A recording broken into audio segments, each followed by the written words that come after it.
नमस्कार, हर खबर देख रहे हैं आप। मैं हूं आपके साथ सृष्टि शुक्ला। रुक कर लेते हैं खबरों का। हरियाणा में इन दिनों राज्यसभा चुनाव और निकाय चुनाव की सरगर्मियां तेज हो गई हैं। सभी पार्टियों ने इन चुनावों में जीत के लिए एड़ी चोटी का जोर लगा दिया है। खास तौर पर कार्तिकेय शर्मा के निर्दलीय मैदान में उतरने से राज्यसभा का चुनाव बहुत ही रोचक हो चुका है।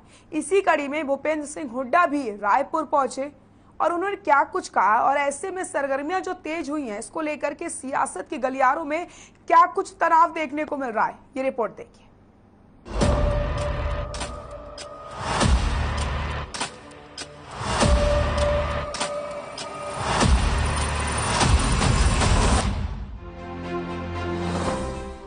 हरियाणा में इन दिनों राज्यसभा चुनाव और निकाय चुनाव की सरगर्मियां तेज है। सभी पार्टियों ने इन चुनावों में जीत के लिए एड़ी चोटी का जोर लगा दिया है। खास तौर पर कार्तिकेय शर्मा के निर्दलीय मैदान में उतरने से राज्यसभा का चुनाव बहुत रोचक हो गया है। इसीलिए बीजेपी और कांग्रेस की ओर से बयानबाजी का दौर भी बदस्तूर जारी है। न केवल बयानबाजी बल्कि जीत के लिए जोड़ घटाव भी जोरों पर है। पूरा समर्थन है हमारे पास। रायपुर में कितने विधायक होंगे सर, उसको लेकर संशय की स्थिति बनी हुई है? नहीं 29 होंगे। बाकी शिविर है हमारा। एक विधायक जो विधायिका हमारी, उनकी तबीयत ठीक नहीं थी, बाकी सब। ये कुलदीप जी थोड़ा सा नाराज चल रहे हैं आप लोगों से, ऐसा पता चला है, वो है क्या? नहीं, कोई नाराजगी नहीं है। और कुलदीप जी वो मिलेंगे राहुल जी को, उनका राहुल जी से मिलने की बात। आज दिन भर का क्या कार्यक्रम है आपका? शिविर लगा हुआ है, हम कहेंगे और फिर वापस जाऊंगा। मुख्यमंत्री भूपेश बघेल से भी आपकी मुलाकात होगी, जाएंगे मिलने के लिए उनसे? नहीं, मैं तो वहाँ शिविर में जाऊंगा और फिर वापस जाऊंगा। बात तो ये भी सामने आ रहा है कि 3 विधायक नहीं आए छत्तीसगढ़। एक तो ये आ गया 3 में से, एक हमारी किरण चौधरी है, पहले एक कुलदीप जी है। किसी भी टूट फूट से बचने के लिए कांग्रेस ने अपने विधायकों को रायपुर के एक रिजॉर्ट में रखा हुआ है। आज भूपेंद्र सिंह हुड्डा भी रायपुर पहुंच गए, जिसके बाद विधायकों की संख्या 29 हो गई। हालांकि अभी भी कुलदीप बिश्नोई और किरण चौधरी रायपुर नहीं पहुंचे हैं। कहा जा रहा है कि बहुत जल्द कुलदीप बिश्नोई की राहुल गांधी से मुलाकात हो सकती है। ये है अब कांग्रेस जो अपने विधायकों को लेकर कहीं पहुंच गई है, रायपुर गई है और राज्यसभा चुनाव है, तो क्या किस नजरिए से देख रहे हो, क्या कहना चाहते हो? ये उनका डर है कि भी जैसे पिछली बार हुआ था, अब एक ही बात सारे लोग बोलते हैं तो थोड़ी बोरिंग लगने लग जाती है, तो वही बात ना हो जाए दोबारा। लेकिन जिनको करना होगा, आप उनको 10 दिन घुमाओ, चाहे 1 महीने बाद रखो, वो आएंगे उसी टाइम कर देंगे। कराने वाले हुड्डा साहब हैं। जैसे अब नगर निकाय चुनाव चल रहे हैं, तो क्या कहना चाहते हो? इनेलो ने भी अपने प्रत्याशियों को चुनाव मैदान में उतारा। हम मैदान में हैं और टक्कर में हैं पूरी, और हमें पूरी उम्मीद है कि हम बहुत ही अच्छा प्रदर्शन करेंगे। वहीं निकाय चुनाव को लेकर भी पार्टियों में चिंतन और मंथन का दौर लगातार जारी है, जहां डिप्टी सीएम दुष्यंत चौटाला और हरियाणा बीजेपी प्रभारी विनोद तावड़े के बीच मुलाकात हुई। वहीं इनेलो की ओर से अभय सिंह चौटाला की पत्नी कांति चौटाला भी मैदान में उतरकर निकाय चुनाव के लिए कार्यकर्ताओं में जोश भर रही हैं। उधर आप मजबूती से चुनाव लड़ने का दावा कर रही है। ऐसे में अब देखना होगा कि निर्दलीय चुनाव में उतरे कार्तिकेय शर्मा क्या कमाल करते हैं और निकाय चुनाव को लेकर हो रहे दावे भी किसके सही होते हैं। ब्यूरो रिपोर्ट, हर खबर।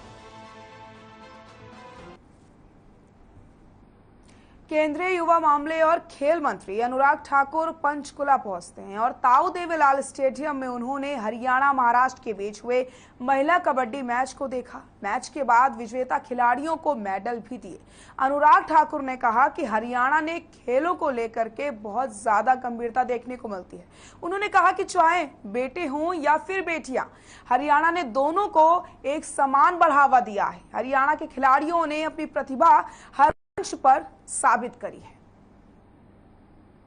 गेम्स का चौथा एडिशन हरियाणा में हो रहा है और आपको देखकर प्रसन्नता हुई होगी कि स्थानीय लोगों में भी कितना उत्साह है। देश भर के 8,500 से ज़्यादा खिलाड़ी, ऑफिशियल्स और जो बाकी रेफरीज आए हैं। इसके अलावा भी यहाँ पर सैकड़ों की तादाद में हर हॉल में दर्शक बैठे हैं। खुशी इस बात की कि हरियाणा ने बड़ी गंभीरता से इसको लिया और यहाँ पर एक वातावरण बना है समाज के अंदर, बेटियां हो या बेटे हो, हरियाणा में कहते हैं छोरी हो या छोरा हो, खेलने के लिए आगे बढ़ाने में कहीं कोई पीछे नहीं रहता। वो कहते हैं दूध दही खाएंगे, खेल के मैदान में जाएंगे और उन्होंने करके दिखाया। हरियाणा में नगर निकाय चुनाव की तैयारियां जोरों पर हैं। जहां नगर निकाय चुनाव को लेकर प्रत्याशी अपनी तैयारियों में जुटे हैं, तो वहीं पुलिस प्रशासन भी शांतिपूर्ण ढंग से चुनाव कराने के लिए पूरी तरीके से तैयार है।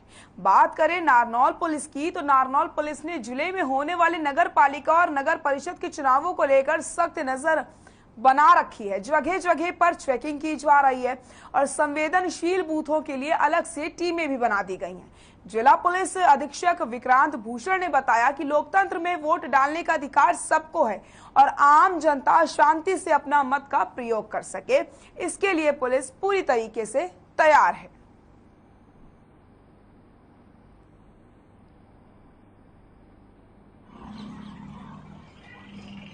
देखिए, जब से मॉडल कोड ऑफ कंडक्ट लागू हुआ है, हमने अपनी सारी पुलिस फोर्स को ब्रीफ कर दिया है और जो भी समय समय पे ऊपर से डायरेक्शंस आती हैं with regard to deposit of arms या इलीगल आर्म्स या लिकर की तस्करी, जो भी पुलिस का नैतिक कार्रवाई है हम वो करेंगे। रही बात sensitive, hyper sensitive, weaker sections की बूथ की जगह, कुछ हमारे पास पुराने रिकॉर्ड से भी और कुछ हमें लिस्ट नहीं भी मिल जाएगी। हम इंश्योर करेंगे वहाँ पे प्रॉपर हम फ्लैग मार्च करें, प्रॉपर पेट्रोलिंग करें, ताकि हर व्यक्ति को जो डेमोक्रेसी की सबसे बड़ी जो पहचान होती है इलेक्टोरल डेमोक्रेसी की, मतलब वोट डालना। किसके नाम है भाई?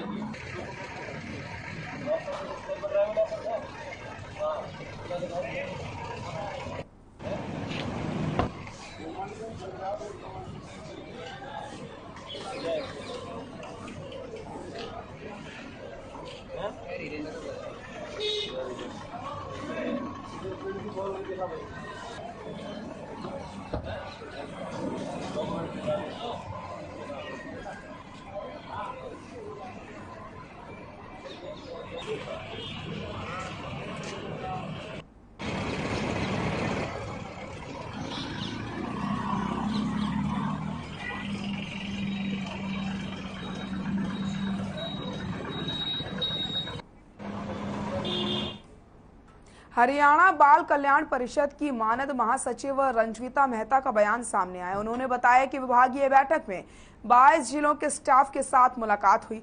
उन्होंने जानकारी देते हुए बताया कि समर वेकेशन कैंप के अंतर्गत 3 स्कीमें हैं, जिनमें ब्यूटिशियन का कोर्स, सिलाई कढ़ाई का कोर्स, कंप्यूटर का कोर्स, जूडो कराटे आदि एक्टिविटीज इसमें शामिल हैं।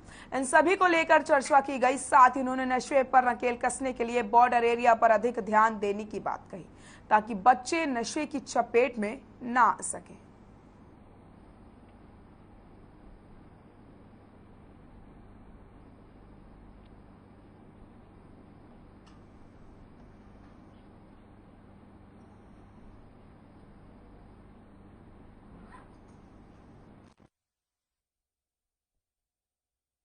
मैम,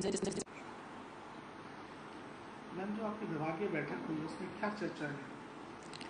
देखिए, विभागीय बैठक में सबसे पहले बैठक थी, पहले 22 जिलों का जितना भी स्टाफ है उनसे मेरी पहली बार मुलाकात थी और उसके अंदर स्पेशल जो समर वेकेशन कैंप है 12 लगने जा रहे हैं, छुट्टियां हैं बच्चों की, उसके अंदर हमारे पास अंत्योदय के तहत 3 स्कीम्स है।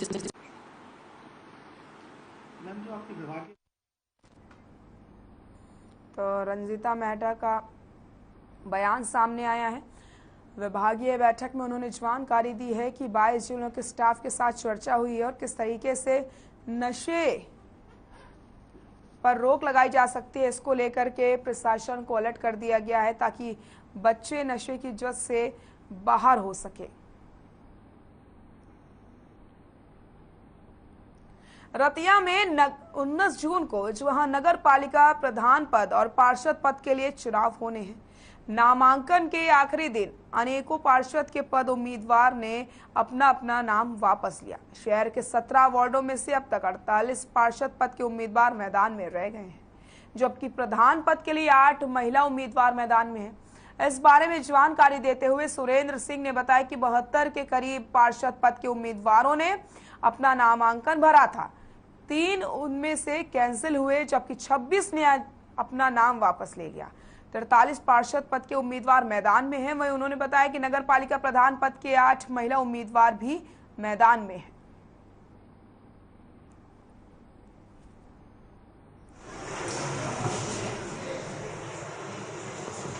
ये हमारे पास 8 कैंडिडेट आए थे, लेकिन किसी ने विड्रॉ नहीं किया। 8 के 8 कैंडिडेट जो है वो फाइट करेंगे। और जो हमारे पास मेंबर के टोटल फॉर्म आए थे वो 72 आए थे, जिसमें से 3 रिजेक्ट हो गए थे और लगभग 25 के आसपास जो है 26 जो है हमारे विड्रॉ हुए हैं और बाकी जो है कंटेस्टिंग कैंडिडेट है।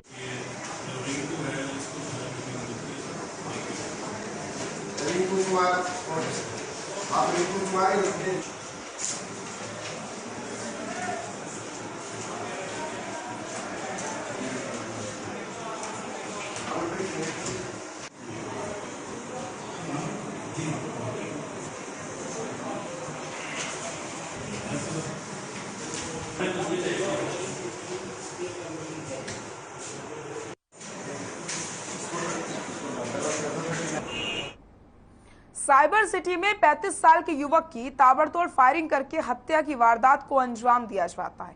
दरअसल पुलिस को सूचना मिली थी कि एक कार में युवक गंभीर हालत में पड़ा हुआ है, जिसको कई गोलियां मारी गई हैं। वहीं मौके पर पहुंची पुलिस ने गंभीर रूप से घायल मनीष भारद्वाज नाम के युवक को निजी अस्पताल में भर्ती करवाया। आज वहां उसकी इलाज के दौरान मौत हो गई। जानकारी के मुताबिक शुरुआती तफ्तीश में आपसी रंजिश के चलते हत्या की वारदात को अंजाम देने का अंदाजा लगाया जा रहा है। फिलहाल पुलिस ने मामले की तफ्तीश शुरू कर दी है और यहां पर पूरी तरीके से हर पहलुओं पर जांच की जा रही है।